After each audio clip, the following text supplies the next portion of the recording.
اعوذ باللہ من الشیطان الرجیم بسم اللہ الرحمن الرحیم۔ ویورز السلام علیکم۔ ویورز میں ہوں آپ کا میزبان سید احمد سمیع اور آپ دیکھ رہے ہیں سید احمد سمیع یوٹیوب چینل راولپنڈی اسلام آباد سے۔ ویورز جیسا کہ آپ کو معلوم ہے کہ آج عمران خان چائنا پہنچ گئے اور کل غالباً وہ پہنچے تھے، اور چائنا کے اندر ان کا بڑا شاہ نشان جو پاکستان کا ایک وہ بنتا ہے، اس لحاظ سے ان کا استقبال کیا گیا، اور ان کے ساتھ جو ہے وہ کچھ وفاقی وزراء بھی ساتھ گئے ہوئے ہیں۔ لیکن ان کے جانے سے کچھ ٹائم پہلے ایک دردناک حادثہ پیش آیا کہ بلوچستان کے علاقے کے اندر ایف سی کی چیک پوسٹ کے اوپر دہشت گردوں نے دھاوا بول دیا۔ اس کے اندر ہمارے ایک افسر اور غالباً 4 جوان شہید بھی ہوئے، لیکن جو دہشت گرد تھے ان کا صفایا کر دیا۔ لیکن جو خبر ہے وہ خبر یہ ہے کہ ان لوگوں سے جو دہشت گرد تھے، جو ان سے ہتھیار برآمد ہوئے وہ امریکی ہتھیار تھے، ایون کہ انہوں نے جو جوتے پہنے ہوئے تھے وہ بھی امریکی تھے۔ اب امریکی یہ جو اسلحہ استعمال ہوا ہے، اس کا مطلب ہے کہ یہ کوئی معمولی سازش نہیں ہے۔ تو میں اپنے ایک ویلاگ کے اندر پہلے بھی کہہ چکا ہوں، ایک دفعہ میں نے کہا تھا کہ دیکھیں یہ جو موجودہ حالات میں جو دہشت گرد حملے شروع ہوئے ہیں، ان کو نارمل نہ لیا جائے۔ نارمل اس لیے نہ لیا جائے، میں کوئی خراج تحسین کسی کو نہیں پیش کرتا ہوں اس چیز کے اوپر، اس لیے کہ پاک فوج کو اگر خراج تحسین ہی پیش کرنا ہے تو ان کی تو قربانیاں اتنی ہیں کہ جن کے اندر تو الفاظ ہی نہیں ملتے، الفاظ وہ کر ہی نہیں سکتے ان کے غموں کا مداوع، کیونکہ یہ واحد ایک پاکستان کی فوج ہے گی کہ جو ان دیکھے دشمن سے بھی 10 سال تک لڑتی رہی ہے اور ان کو شکست دی ہے۔ یعنی کہ ففتھ کالمسٹ ایک لفظ یوز ہوتا ہے، وہ ففتھ کالمسٹ اس کو کہتے ہیں کہ جو دشمن ہوتا ہے وہ عوام کے اندر گھلا ملا ہوا ہوتا ہے اور اس کو ڈھونڈنا بڑا مشکل ہوتا ہے۔ لیکن میں یہاں پہ پھر ایک وہی والی اپنے ویلاگ والی بات کروں گا کہ جب پنجاب کے اندر شہباز شریف کی حکومت تھی تو باقاعدہ اس نے تحریک طالبان پاکستان سے یہ ریکویسٹ کی تھی اور ان کو یہ کہا تھا، ان کو پیغام بھیجا تھا، اور جس کا مثبت وہ آیا تھا کہ آپ پاکستان کے اندر پنجاب کے اوپر حملے نہیں کیجیے گا جب تک میری حکومت ہے۔ تو اس کے بعد آپ نے دیکھا ہوگا کہ پنجاب کے اندر کسی قسم کی کوئی دہشت گرد کارروائی نہیں ہوتی تھی، لیکن دوسرے صوبوں میں خاص طور پہ خیبر پختونخوا کے صوبے وہ شہر پشاور کے اندر اور وزیرستان کے اندر اور کوئٹہ کے اندر اور کراچی کے اندر یہ چیزیں ہوتی رہی۔ تو بہرحال بات یہ کی کہ پاک فوج نے بڑی جواں مردی سے مقابلہ کیا، 4-5 شہادتیں ہماری بھی ہوئیں، ہماری سے مراد ہے کہ ہماری فوج کی، اور باقی جو تھے جو دہشت گرد تھے جو اپنے آپ کو اسلام کا وہ کہتے ہیں وہ جہنم واصل ہوئے اور آئندہ بھی ہوتے رہیں گے، کوئی ایسی بات نہیں، فوج جاگ رہی۔ اب یہاں پہ آپ کو ایک اور بات بتاؤں کہ آپ کو پتہ ہوگا کہ دیامیر بھاشا ڈیم ایک پاکستان بڑی اسپیڈ کے اندر وہ بن رہا ہے، بہت اسپیڈ کے اندر بن رہا ہے، اور جو یہ لوگ جو کہتے ہیں نا کہ وہ بابا رحمتے اس سے ڈیم کے پیسے کا حساب لیا جائے، تو ڈیم کا پیسہ جو تھا وہ ان کو 1-2 سال کے اندر پتہ لگ جائے گا کہ ڈیم کے پیسوں کا ڈیم بنا کہ نہیں بنا، کیونکہ ڈیم کے اوپر میں آپ کو بتاؤں کہ کل میرے ایک ذاتی دوست جو ہے وہ وہیں سے تشریف لے کر آیا اور انہوں نے کہا کہ وہاں پہ دن اور رات کام ہو رہا ہے اور 3 شفٹوں کے اندر کام ہو رہا ہے، بہت اسپیڈ سے دیامیر بھاشا ڈیم جو ہے وہ اپنے تکمیل کے آخری مراحل تک جانے کی یعنی کہ سرتوڑ کوشش کر رہے ہیں۔ ویسے تو یہ 2024 کے اندر کہیں جا کے اس کو بننا ہے، افتتاح ہونا ہے، لیکن لگتا ہے کہ جو اسپیڈ لگی ہوئی ہے شاید وہ 2023 کے اندر ہی کمپلیٹ ہو جائے۔ اچھا، دوسری طرف آپ کو معلوم ہے گا کہ پاکستان کی زمین میں خزانے بھی اگلے ہیں 2، ایک تو ریٹوڈیک کا کیس جو تھا وہ بھی پاکستان کے لیے بہترین مفاد کے اندر ہو گیا، اور دوسرا یہ کہ وہ جو تھر سے، اور مزے کی بات یہ کہ صرف 145 میٹر گہرائی سے یہ خزانہ نکلا ہے، صرف 145 میٹر گہرائی سے۔ اسی طریقے سے ویورز میں آپ کو ایک اور بات بتاؤں کہ اسلام آباد کے علاقے کے اندر ایک وہ ہوئی تھی کہ یہاں پہ تیل نکل آیا ہے، لیکن میں آپ کو بتاؤں کہ یہ ایک انٹرنیشنل سازش ہے، بالکل اسلام آباد اور راولپنڈی کے علاقے کے اندر تیل کے بہت بڑے ذخائر موجود ہیں، لیکن ان کو ابھی تک جسے کہتے ہیں کہ نکالا نہیں جا سکا اور اس کے اوپر سروے نہیں ہو سکا، اور جو غیر ملکی کمپنیاں جو ہیں جنہوں نے سروے کیا انہوں نے اپنی رپورٹیں جو تھیں وہ نیگیٹو دے دی، حالانکہ نیگیٹو نہیں ہے۔ پاکستان کے علاقے کے اندر یہ پنڈی اور یہ جو اسلام آباد ہے بیسیکلی تو ایک پٹوہار کا علاقہ ہے، پہاڑی علاقہ ہے، اور ادھر تیل کے وسیع ذخائر موجود ہیں۔ خاص طور پہ یہ جو چکری ہے، یہ چکری کے ساتھ جتنے بھی یہ پہاڑی علاقہ ہے گا، اس کے اندر تیل کے بہت وسیع ذخائر موجود ہیں، اور تقریباً 5 سے 6 دن ہو گئے کہ ایک رپورٹ آئی تھی کہ پنڈی کے اندر بھی ایک شخص نے گھر میں بور کرایا تو اس میں تیل نکل آیا۔ پھر میں بذات خود ادھر گیا اور اس کے بعد میں نے کافی لوگوں سے یہاں پہ ملاقاتیں بھی کی اس علاقے کے، اور میں گھوما پھرا تو ایک ایسی چیز سامنے آئی کہ یہ جو لمبی گھاٹ کا علاقہ ہے، ادھر کوئی بورنگ اور ڈرلنگ بھی ہوتی رہی ہے کسی دور کے اندر، یہ غالباً نواز شریف کا ہی دور تھا، اور ادھر سے جب نمونے جو تھے وہ پازیٹیو آئے تو اس کو بند کر دیا گیا، وہ جگہ ابھی بھی موجود ہے۔ تو بہرحال اللہ تعالیٰ تو پاکستان پہ بڑا مسبب الاسباب ہے، لیکن ہمیں آج تک جو ہے قیادتیں ایسی میسر نہیں آئیں کہ جو پاکستان کے وسائل کو بروکار لاتی، اور مقروض سے مقروض تر ہم اسی لیے ہوتے رہے کہ بیرونی قرضوں کے اوپر ہم چلتے رہے، اور غلط پالیسیاں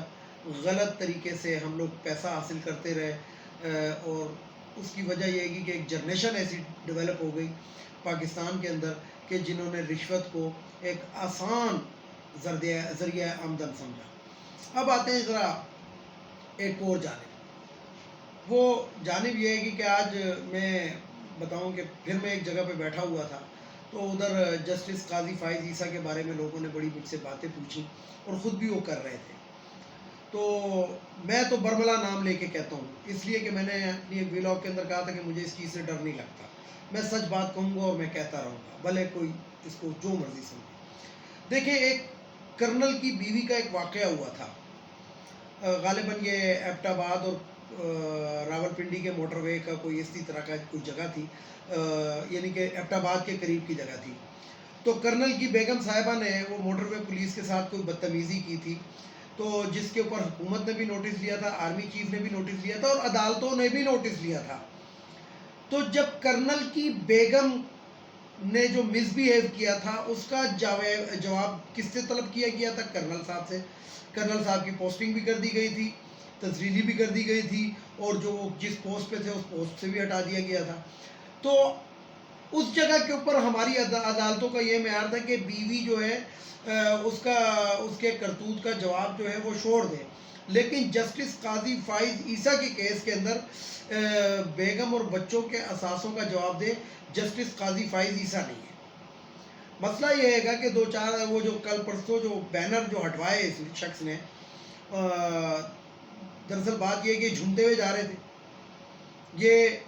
مطلب مجھے معلوم ہوا ہے، میں نے اپنے ذرائع سے معلوم کیا کہ جھومتے ہوئے جا رہے تھے۔ اب جھومتے ہوئے آپ کو پتہ ہے کہ شخص کس ٹائم جاتا ہے، تو یہ صاحب جو تھے جھومتے ہوئے جا رہے تھے تو یہ ٹکرا گئے، حالانکہ وہاں پہ کچھ اور لوگ بھی گزرے ہوں گے، لیکن یہ ٹکرا گئے۔ تو انہوں نے جا کے عدالت کے اندر کہا کہ جی انصاف کے بینر اتار دو۔ تو چاہیے تو یہ تھا کہ جو ان کے ملازمین تھے وہ سپریم کورٹ کے اوپر جتنے بھی ترازو لٹکے وہ اتار دیتے، لیکن انہوں نے جا کے وہ دوسرے بینر اتار دی جو عوام کی آگاہی کے لیے لگے ہوئے تھے۔ اور میں ایسے لوگوں سے بھی پوچھتا ہوں جنہوں نے وہ اس جگہ پہ بینر لگائے تھے، ان کو نہیں پتا کہ قانون اندھا ہوتا ہے۔ قانون تو اندھا ہوتا ہے، اس لیے وہ چڑھ گئے بینر کے اوپر، وہ اس کے اوپر جو بھی لگا ہوا تھا وہ، تو اس لیے ان کو تکلیف ہوئی، اسی کیونکہ ان کے ذرا جوتے کی پالش خراب ہو گئی ہوگی۔ تو یہ بات ہے کہ پھر انہوں نے ایک گورنر کی گاڑی کے وہ شیشے ویشے اتروا دیے، جو پروٹوکول کی گاڑی تھی یا وہ اسکارٹ کی گاڑی تھی، تو اس کا چالان بھی کٹوا دیا۔ تو اب ججوں کا یہ معیار رہ گیا ہے، یعنی کہ ویسے تو یہ تو جج بھی نہیں ہے، آپ کو پتہ ہی ہے، لیکن ان کا معیار یہ ہے کہ یہ سڑکوں پہ گٹر چیک کرتے پھریں، یہ سڑکوں پہ پانی چیک کرتے ہوئے پھرتے رہیں، یہ جناب بینروں سے ٹکرائیں، یہ گاڑیوں کے چالان کٹوائیں، یعنی کہ اب ان کو جو حواس باختہ جب شخص ہو جاتا ہے، ویسے ان کی جتنی ہو رہی ہے نا پاکستان میں اس ٹائم سوشل میڈیا وغیرہ پہ، اتنی کسی غیرت مند شخص کی کیا، اگر بغیرت کی بھی ہو جائے تو وہ جسے کہتے ہیں کہ گھر جا کے بیٹھ جائے، لیکن یہ گھر جا کے کبھی بھی نہیں بیٹھے گا، یہ گھر جا کے کبھی اس کے اندر ایک خبر آپ کو دینے لگا، بقول جسٹس قاضی فائز عیسیٰ، بقول میں نے کہا کہ بقول ان کی کہ ان کی بیوی جو ہے وہ اسپین کی شہری ہیں اور ان کے بچے جو ہیں وہ یورپ کے اندر اعلیٰ تعلیم انہوں نے حاصل کی ہے اور اس لیے میں ان کے اثاثوں کا ذمہ دار نہیں، بقول ان کے کہ ان کی جو بیگم صاحبہ وہ اسپین کی شہری ہیں، جب وہ اسپین کی شہری ہیں تو یہ چیف جسٹس آف پاکستان نہیں بن سکتے، یہ میں آپ کو پاکستان کا آئین بتا رہا ہوں کہ جس بھی شخص کی بیوی غیر ملکی ہوگی، غیر ملکی کا لفظ اس میں استعمال کیا گیا ہے، وہ کلیدی عہدے پر نہیں جا سکتا۔ عمران خان نے جو جمائمہ کو چھوڑا تھا اس کے اندر بھی یہ چیز ان کو بتا دی گئی تھی، اس وقت بتا دی گئی تھی کہ آپ جس سیاست کے اندر آنا چاہتے ہیں اور آپ یہ خواب اگر دیکھ رہے ہیں تو یہ آپ کی بیگم فارنر ہے۔ اسی طریقے سے آپ جتنے بھی فوجی افسران دیکھ لیں، جو جرنیل ہوتے ہیں یا وہ آپ پڑھ لیں، اٹھا کے پڑھ لیں، آئین کو اٹھا کے پڑھ لیں کہ جس شخص کی بیوی فارنر ہوگی، غیر ملکی ہوگی، غیر ملکی شہری ہوگی، وہ کلیدی عہدے پر نہیں جا سکتا۔ لیکن مسئلہ یہ ہے کہ تو جو ہماری سپریم کورٹ ہے انہوں نے تو ججوں کو فرشتہ قرار دے دیا ہے کہ ان کے خلاف تو نہ کوئی بات ہو سکتی ہے، نہ پوچھ گچھ ہو سکتی ہے، نہ ان سے وہ کیا جا سکتا ہے۔ بقول جسٹس قاضی فائز عیسیٰ کے کہ جو میری بیوی بچوں کے جو اثاثہ جات کے وہ ہے تو مجھ سے پوچھا ہی نہیں گیا، اور بھائی آپ سے کس وقت پوچھا، آپ خود آ کے کہتے نا کہ میں خود اپنے اثاثے ڈکلیئر کر دیتا ہوں، یہ تو آپ کے چھپے ہوئے اثاثے تھے جو ایف آئی اے نے برآمد کیے اور اس کے بعد آپ کی عزت نفس پہ آنچ آئی، جس طرح آپ چیف جسٹس بنے وہ بھی سب کو پتہ ہے، اور جس طرح آپ سوچ رہے ہیں اگر کل کلا کو یہ جو جسٹس قاضی فائز عیسیٰ، مجھے تو یہ لگ رہا ہے کہ یہ راستے میں آتے ہوئے کہیں ان کی نظر بد جو ہے وہ اگر کسی ایسی عمارت سے ٹکرا گئی، پارلیمنٹ ہاؤس سے ٹکرا گئی یا وزیر اعظم ہاؤس سے یا ایوان صدر سے، تو ہو سکتا ہے کہ یہ مجھے برا لگ رہا ہے، اس کو تو توڑ دو۔ تو یہاں پہ یہ دونوں باتیں میں آپ کو ملا دوں، اپنی پہلی خبر اور دوسری خبر، کہ میں نے ایک ویلاگ کے اندر کہا تھا کہ پاکستان کو بیرونی دشمنوں سے کوئی خطرہ نہیں ہے، ہماری پاک فوج ان کا مقابلہ کر لیتی ہے، ان کو مار دیتی ہے، ان کو سب کچھ کر لیتی ہے، فوج میں اتنی قوت ہے کہ وہ بیرونی دشمنوں کو کچل سکتی ہے۔ لیکن یہ جو اندرونی ہمارے دشمن ہیں، جو جسٹس قاضی فائز عیسیٰ کی شکل کے اندر 55 ارب روپے کا اس شخص نے قوم کو چونا لگایا ہے، حدیبیہ پیپر مل کے اندر کچھ لاکھ روپے کی کچھ لاکھ ڈالروں کی کیا کہتے ہیں پراپرٹیز نواز شریف سے لے کے لندن کے اندر، اور اس کے بعد 55 ارب روپے کا چونا اس شخص نے لگایا پاکستانی قوم کو۔ تو یہ جو اندرونی ہمارے دشمن ہیں گے نا، ان سے جو نمٹنا ہے یہ بہت مشکل ہے، کیونکہ یہ واقعی ایک مافیا ہے، کارٹل، جس کو پرائم منسٹر کہتے ہیں، کارٹل کا لفظ یوز کرتے ہیں۔ تو یہ وہ مافیا ہے کہ جو اپنے لیے ہر طرح کا قانون بنا سکتا ہے۔ آپ خود دیکھ لیں کہ کیس کیا ہے کہ آپ کی آمدن سے زیادہ اثاثے، کوئی یہ ٹریل دینے کے لیے کوئی تیار ہی نہیں ہے، نہ نواز شریف تیار ہے، نہ شہباز شریف تیار ہے، نہ مریم تیار ہے۔ حسن حسین تو کہتے ہیں ہمیں تو پاکستان سے الرجی ہے، کم ظرف لوگ ہیں، کم تنگ نظر لوگ ہیں، ہم تو ادھر جانا بھی نہیں چاہتے، لیکن اپنے باپ کو ادھر بھیجنا چاہتے ہیں پرائم منسٹر بننے کے لیے، اپنی بہن کو ادھر کا پرائم منسٹر بنانا چاہتے ہیں۔ اور اسی طرح جسٹس قاضی فائز عیسیٰ صاحب۔ ویڈیو کو لائک کریں، شیئر کریں، سبسکرائب کریں، بیل آئیکن کے بٹن کو ضرور دبائیں تاکہ میری نیکسٹ ویڈیو بھی آپ کو مل سکے۔ اس کے ساتھ ہی اجازت چاہوں گا، اجازت چاہنے سے پہلے میرے روایتی جملے، ایک ان اخوانیوں کو ہمارے ملک سے اب چلا جانا چاہیے، اب ان کا دوغلا چہرہ ہمیں نظر آ رہا ہے۔ پتہ نہیں حکومت اور پاکستانیوں کی ایسی کون سی مجبوری ہے جو ہے بڑے ایوانوں میں بیٹھے ہوئے ہیں کہ ان لوگوں کو کوئی بھی نہیں نکالتا۔